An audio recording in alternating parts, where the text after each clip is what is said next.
अस्सलाम वालेकुम स्टूडेंट्स, क्या हाल है आप लोगों का। उम्मीद है आप लोग सब खैरियत से होंगे।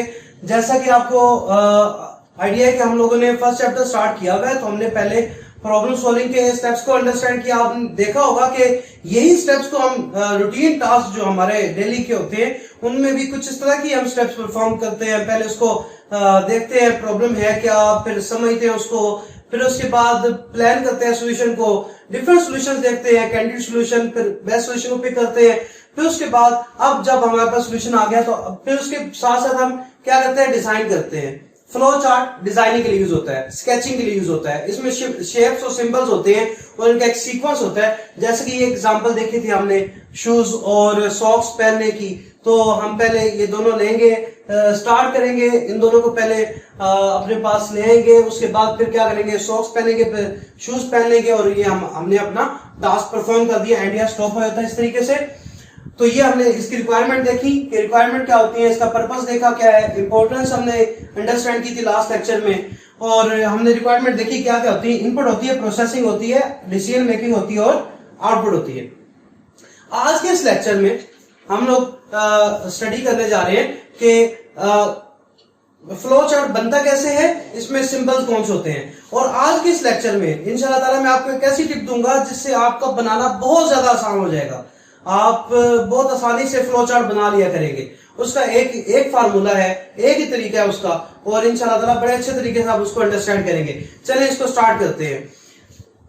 स्टूडेंट्स, हमारे पास जो फ्लो चार्ट है इसकी जो कि रिक्वायरमेंट्स हमने देखी थी ना, इन्हीं रिक्वायरमेंट से ही हम अगर बात अपनी शुरू करें तो इन्हीं से हम अपने सिंबल्स को भी आइडेंटिफाई करते हैं। फर्स्ट ऑफ ऑल हमारे पास क्या है, इनपुट है। इनपुट के लिए जो सिंबल यूज होता है वो कौन सा यूज होता है, पैरेललोग्राम। पैरेललोग्राम ये शेप यूज होती है इनपुट के लिए ही, और यही शेप यूज होती है आउटपुट के लिए। उसके बाद आती है प्रोसेसिंग। प्रोसेसिंग के लिए आती है ये वाली रेक्टेंगल सिंबल आता है। ठीक है, अच्छा यहां तक हो गया। अब इनपुट किससे, पैरेललोग्राम, इस तरह की शेप से। यही शेप हमारी आउटपुट के लिए होती है। और उसके बाद प्रोसेसिंग के लिए रेक्टेंगल आती है। ठीक है, रेक्टेंगुलर शेप होती है। अब चलते हैं अपनी एग्जांपल की तरफ। एग्जांपल में आप देखें कि हमारे पास फ्लो चार्ट स्टार्ट भी हो रहा है और एंड भी हो रहा है, ये दोनों एक ही शेप से हो रहा है। तो जी हाँ बिल्कुल, ये जो इसकी जो शेप्स है, इसके अब जो सिंबल्स हैं, उन सिंबल्स में हमारे पास सबसे पहले हमारे पास आएगा स्टार्ट और एंड सिंबल। जो स्टार्ट और एंड सिंबल है ये हमारे पास ओवल शेप होती है, और स्टार्ट और एंड सिंबल या स्टार्ट और स्टॉप सिंबल भी कहते हैं इसको, एक ही बात है। ये ओवल शेप होती है, कुछ इस तरह की शेप होती है। ठीक है, इसके बाद फिर हमारे पास आती है decision making symbol. Decision making symbol diamond type का होता है, ये कुछ इस तरह का नजर आता है। इसके अंदर हम कोई भी कंडीशन अप्लाई करते हैं कि जैसा कि मैंने आपको वो एग्जांपल दिखाई थी कि हाइट अगर 5.6 से बड़ी हो या बराबर हो तो फिर वो अलाउ होगा, फिर हम ए चेक करेंगे। तो वो हम ऐसा काम डिसीजन मेकिंग सिंबल में करते हैं, इंशाल्लाह ताला एग्जांपल से देखेंगे। अच्छा, इसके बाद फिर हमारे पास एक और सिंबल आता है, एक और शेप होती है जो कि होते हैं कनेक्टर्स। कनेक्टर जो है, ये जो शेप है ये यूज होती है डिफरेंट शेप्स को आपस में लिंक करने के लिए। और इसी के कनेक्टर के थ्रू हम क्या करते हैं, ये डिजाइनिंग, जैसा कि आपको आइडिया है कि डिजाइनिंग हमारे पास पेपर्स पे होती है। तो पेपर, अब एक शीट पे हमने फ्लो चार्ट बनाना स्टार्ट किया, हमने यहां से स्टार्ट किया, इस शेप बनाते गए। अब फ्लो चार्ट हमारा खत्म नहीं हुआ, शीट खत्म हो गई, तो हमें क्या करना पड़ेगा, न्यू शीट यूज करनी पड़ेगी। तो हम यहाँ पे फिर एंड पे क्या करते हैं, कनेक्टर सिंबल लगाते हैं, और कनेक्टर सिंबल में ही हम नेक्स्ट पेज पे लगाएंगे, उनमें एक नंबर रख देंगे जो कि हमें बताएगा कि ये यहाँ पे एंड हो रहा है, यहाँ से वही वाला कंटिन्यू हो रहा है, हमें पता चल जाता है। तो ये कनेक्टर सिंबल है, कनेक्ट करने के लिए, शेप्स को, डिफरेंट पेजेस को कनेक्ट करने के लिए यूज होता है। और इनके साथ जो सबसे ज्यादा जो इनका इंपॉर्टेंट है वो इसका क्या है, फ्लो। फ्लो अगर हम ना डिस्क्राइब करें तो फिर हम अच्छे तरीके से उसको नहीं अंडरस्टैंड कर सकते कि प्रॉब्लम का सीक्वेंस क्या है, सॉल्यूशन कैसे हम अचीव करेंगे। तो उसके लिए जो यूज होती है हमारे पास वो होती हैं फ्लो लाइंस होती हैं। फ्लो लाइंस हमारे पास लाइंस होती हैं हेड के साथ कुछ इस तरह की, अप डाउन लेफ्ट और राइट, डाउन अप राइट और लेफ्ट। ये यानी कि ये जो फ्लो लाइंस है ना, ये जो लाइंस है एरो हेड के साथ, इनको फ्लो लाइंस कहते हैं। ये बताती है कि तरतीब क्या होगी, सीक्वेंस क्या होगा। जैसे ये देखें, ठीक है। अब फॉर एग्जांपल अब यहाँ पे डिफरेंट और भी हम एग्जांपल देखेंगे तो आपको आइडिया हो जाएगा काफी हद तक। अब देखें यहाँ पे मैं आप एग्जांपल लेता हूं, अपने से एग्जांपल लेते हैं। एक हमने ऐसा प्रोग्राम बनाना है जो 2 नंबर्स को मल्टीप्लाई करे, सिंपल सा प्रोग्राम है।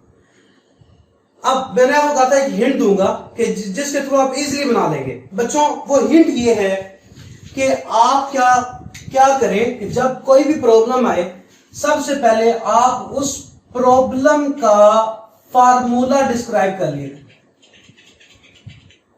फार्मूला डिफाइन कर लिया करें। फार्मूला क्या है? जब प्रॉब्लम का फार्मूला आपको पता चल जाएगा ना, फंक्शन पता चल जाएगा, तो आप इजीली उस फ्लो चार्ट को ड्रॉ कर सकते हैं। वही आपकी प्रोसेसिंग है। उसी में से आपको पता चल जाएगा कि आपको चाहिए क्या क्या। अब देखिए मुझे क्या चाहिए, 2 नंबर्स की मल्टीप्लिकेशन चाहिए, तो मैं यहां पे 3 वेरिएबल यूज करूंगा, n0 n1 multiply by n2। ये मैंने 3 वेरिएबल लिए, इनके अंदर अब हम वैल्यू स्टोर करवा देंगे। होगा क्या, अब मैंने ये क्या किया, n0 क्या है, n0 ये वो वाला वेरिएबल है जिसके अंदर मल्टीप्लिकेशन का रिजल्ट आ जाएगा। n1 n2 क्या है, ये वो दोनों नंबर हैं जिनके अंदर, ये दोनों वेरिएबल है जिनके अंदर हमारे नंबर आएंगे जो मल्टीप्लाई होने जा रहे हैं, जिनको मल्टीप्लाई करवाना है हमने। ठीक है, अब यहां से आप इजीली आइडेंटिफाई कर सकते हैं कि हमारी इनपुट क्या होगी। देखें ये दोनों वैल्यू ना हो हमारे पास तो हम क्या इनपुट प्रोसेसिंग नहीं करवा सकते। तो सबसे पहले हम इन 2 को ले, ये दोनों वेरिएबल्स को ले लेंगे, तो ये हमारे पास क्या होगी, इनपुट होगी। जी आइडेंटिफाई कर लिया हमने इनपुट को। आगे चले, अब हम जब इनपुट आ जाएगी तो फिर हम क्या करेंगे, इसको मल्टीप्लाई कर देंगे, फार्मूला अपना अप्लाई कर देंगे। जब फार्मूला अप्लाई हो जाएगा तो रिजल्ट किस में आ जाएगा, रिजल्ट आ जाएगा n0 में। n0 में आ गया तो n0 आपका क्या होगा, n0 आपकी होगी आउटपुट।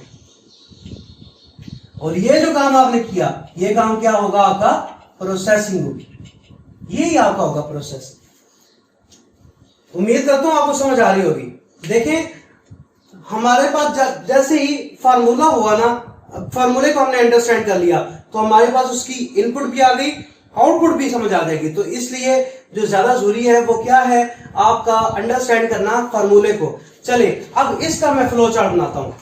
देखें सबसे पहले फ्लो चार्ट में स्टार्टिंग में क्या आता है, आप बताएं आज। सबसे पहले हमारे पास आता है स्टार्ट सिंबल। स्टार्ट सिंबल के बाद क्या आएगा, अब हम कराएंगे इनपुट, वैल्यूज इनपुट होंगी तो प्रोसेसिंग होगी। ये आ गई हमारे पास वैल्यूज, हम लिखेंगे यहां पे इनपुट n1 n2 के 2 वेरिएबल्स में इनपुट हो जाए।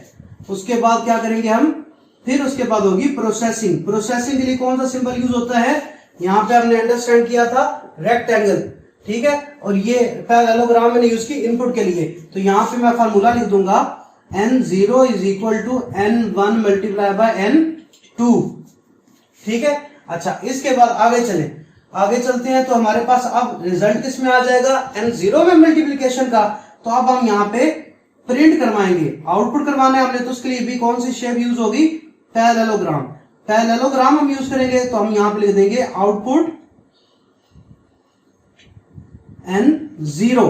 तो ये हमारे पास स्टार्ट हुआ, इनपुट, प्रोसेसिंग, आउटपुट आ गई। तो जब आउटपुट आ गई, रिजल्ट आ गया, तो अब हम क्या करेंगे, इसको एंड कर देंगे या हम इसको स्टॉप कर देंगे। ये आपने फ्लो चार्ट बना दिया। देखिए क्या मुश्किल है ये, बिल्कुल भी मुश्किल नहीं है। आपने सबसे पहले क्या करना है, फार्मूले को अंडरस्टैंड करना है, उसमें से इनपुट आइडेंटिफाई कर लेनी है, आउटपुट एक वेरिएबल में आ जाएगी, उसको प्रिंट करवा देना है, आपके पास पूरा फ्लो चार्ट बन जाएगा। पहले स्टार्ट सिंबल आया, इनपुट करवाई, प्रोसेसिंग की, आउटपुट की, एंड हो गया, खत्म। यही चीज आपके पास फ्लो चार्ट है। अब जब ये फ्लो चार्ट बना होगा, डिजाइनिंग होगी, तो इसका कंप्यूटर कोड लिखना हमारे लिए बहुत ज्यादा आसान हो जाता है। तो उम्मीद करता हूँ आपको ये लेक्चर समझ आया होगा, पसंद आया होगा। पसंद आया तो लाजमी इसको लाइक करें, सब्सक्राइब करें, सदका जारिया समझ के दूसरे लोगों के साथ शेयर करें ताकि वो भी फायदा उठा सकें। फीडबैक लाजमी दिया करें कमेंट सेक्शन में। इंशाल्लाह ताला मिलेंगे नेक्स्ट लेक्चर में एग्जांपल्स के साथ, और एग्जांपल तो स्टडी करेंगे। अल्लाह हाफिज।